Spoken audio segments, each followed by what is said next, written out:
కరీంనగర్ ప్రత్యేకత మీ అందరికీ తెలుసు.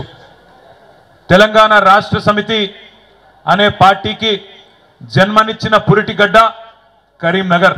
ఆనాడు 2001 మే 17 నాడు కరీంనగర్లో జరిగిన సింహగర్జనతోనే సింహం లాంటి నాయకుడు కేసీఆర్ గారి గురించి దేశం మొత్తం తెలిసింది అంటే దానికి కారణం ఈ గడ్డ కరీంనగర్ అనే విషయం నేను మీకు గుర్తు చేస్తున్నా. జన్మనిచ్చింది కరీంనగర్. 2006లో ఎక్కడున్నది తెలంగాణ అని ఈసడించుకున్న కాంగ్రెస్ వాళ్లకు 2 లక్షల ఓట్లతో సమాధానం చెప్పిన గడ్డ, పునర్జన్మనిచ్చిన గడ్డ కూడా ఇదే కరీంనగర్. తిరిగి అయిపోయింది 2009లో ఎన్నికల్లో ఓటమితో చెల్లా చెదురు అయిపోయింది టీఆర్ఎస్. ఇక తెలంగాణ వాదం ఉండది, తెలంగాణ రాష్ట్రం ఇక మర్చిపోవాలి అనే సందర్భంలో మళ్ళీ ఇదే కరీంనగర్లో ఆనాడు కేసీఆర్ గారు రణనినాదం చేసి నిరాహార దీక్షకు బయలుదేరితే, నా శవయాత్రనో లేదా తెలంగాణ జైత్ర యాత్రనో అని బయలుదేరితే ఇదే అల్గనూరులో మళ్ళొక్కసారి ఆనాడు బ్రహ్మాండంగా ఉద్యమానికి ఊపిరిపోసిన కరీంనగర్ గడ్డకు వందనం, కరీంనగర్ బిడ్డకు వందనం. మీ అందరికీ పేరు పేరున శిరస్సు వంచి నమస్కారం. ఇవాళ కరీంనగరే లేకపోతే, కరీంనగర్ పోరాట స్ఫూర్తి లేకపోతే ఇవాళ వాస్తవానికి తెలంగాణ రాష్ట్రం సిద్ధించునో లేదో నాకైతే అనుమానమే. అట్లాంటి ఈ కరీంనగర్లో ఈరోజు నవంబర్ 29 నాడు 15 సంవత్సరాలు కేసీఆర్ గారి ఆమరణ దీక్షకు నిండుతున్న సందర్భంగా నన్ను ఆహ్వానించిన పెద్దలు గౌరవనీయులు గంగుల కమలాకర్ గారికి, రసమయ్య బాలకృష్ణ గారికి, జిల్లా అధ్యక్షులు జీవి రామకృష్ణారావు గారికి హృదయపూర్వకంగా నా ధన్యవాదాలు. మిత్రులందరికీ నాదొకటే విజ్ఞప్తి, ఒకటే ప్రార్థన. మనం ఎటు పోతున్నామో తెలుసుకోవాలంటే, ఎక్కడ ప్రారంభమైనమో కూడా యాద్ చేసుకోవాల్సిన బాధ్యత మనందరి మీద ఉన్నది. పెద్దలు కేసీఆర్ గారు ఒకసారి కాదు 100ల సార్లు చెప్తా ఉంటారు. తాను స్వయంగా పాటలు కూడా రాసిండు.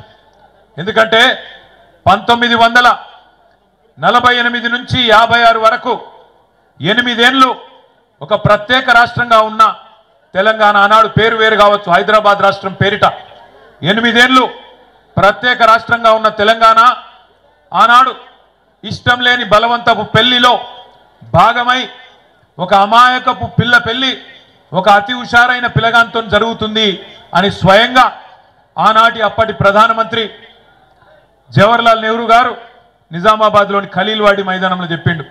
ఆజ్ एक मासूम बच्ची की शादी एक नटखट लड़के के साथ हो रही है.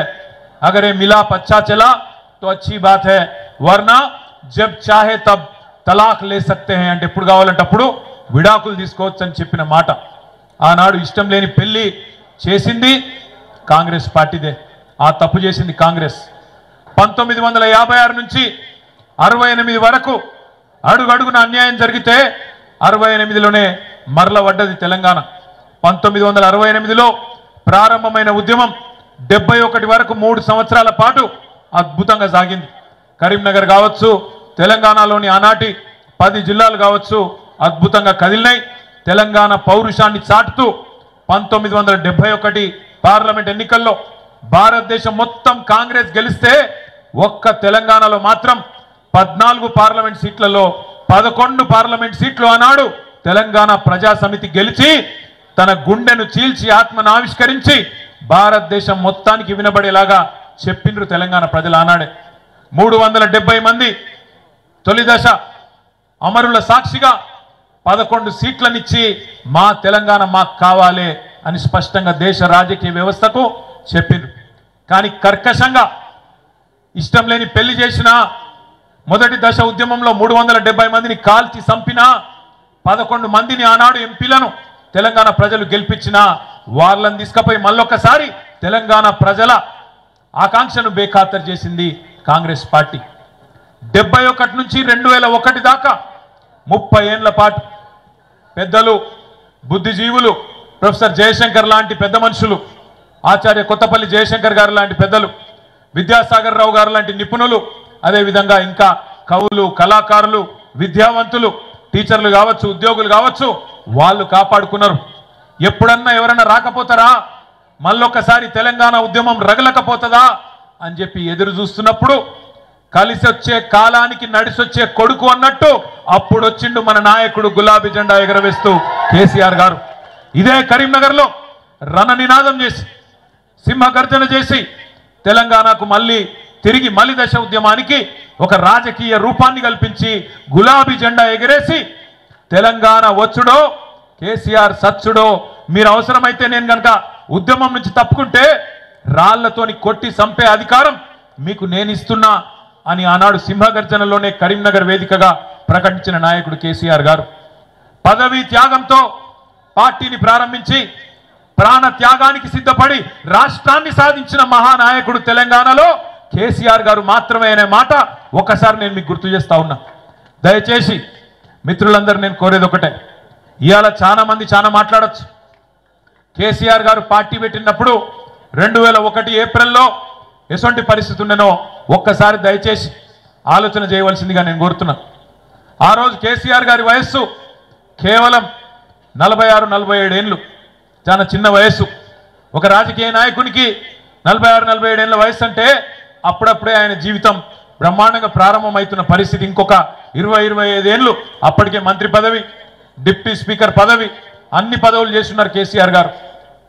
ఆయనకు నిజంగానే కేవలం రాజకీయాల్లో పదవుల మీద యావ ఉంటే, పదవుల మీద మాత్రమే మోజుంటే ఆ రోజు ఆయన కూడా అప్పుడున్న ముఖ్యమంత్రి గారు ఇచ్చిన బంపర్ ఆఫర్ తీసుకొని మంచి మంత్రి పదవి తీసుకొని చల్లగా ఇంట్లో వండొచ్చు కాంగ్రెస్ వాళ్ళ లెక్క.